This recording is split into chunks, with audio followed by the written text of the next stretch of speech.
The humiliation and violence inflicted on black Americans was mirrored in Africa. At the end of the 19th century, as Europe's powers scrambled for control of the continent's riches, the rights of the indigenous peoples were no impediment to their plans for conquest. The attitude of white people in all Europe was tabula rasa, terra incognita. Here is a place which is a sort of no man's land, and in other words, we can create our own states there, and we're going to bring order and civilize them. Always the word civilize was used. Whatever you were actually doing, whether you were shooting them, you were civilizing them. The vast majority of people thought they would need, at best, a paternalistic treatment, that they would need looking after, like children.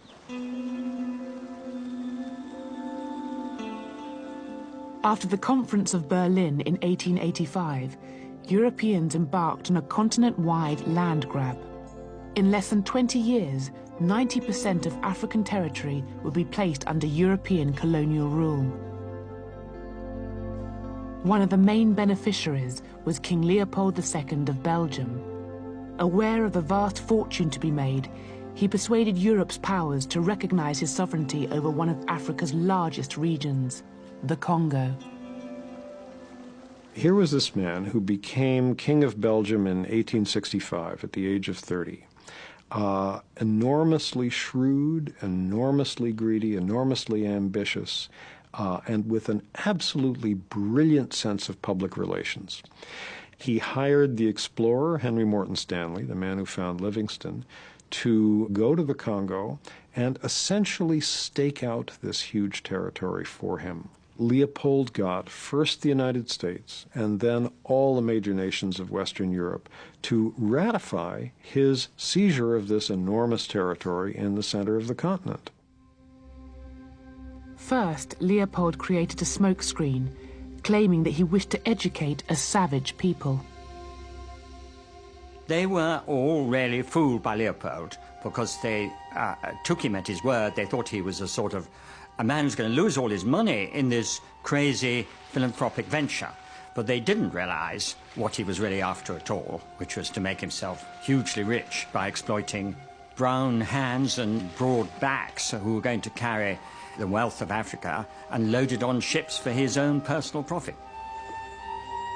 What it says on this 1588 map, the year 1588, Africa Tablia. Let's scroll down to where that would be. So here we have, let's point out some of the areas here. This is written in Latin, as you can see, by the way. So here we see the Jalufa, the land of the Jalus or the Walus. We have Guinea. We have Benin, and this is in Latin, Benin's reign, or their kingdom of Benin. But now let's go over to this area that was called Darnuba, right in this area here.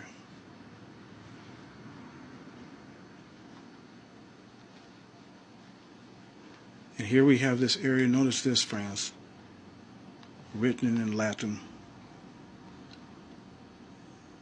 Juderum terra. So, what does this mean? Let's translate that. Look what it says. There's the Latin.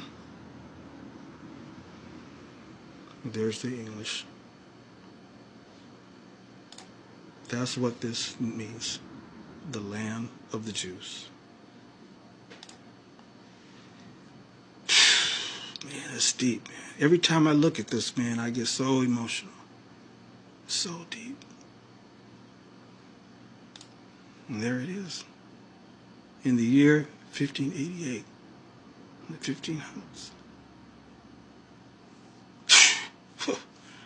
It's deep, family. It's deep, friends. It's deep. It's right there.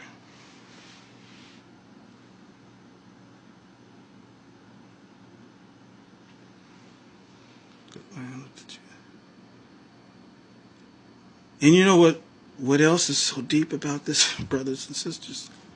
And this map was of that same area.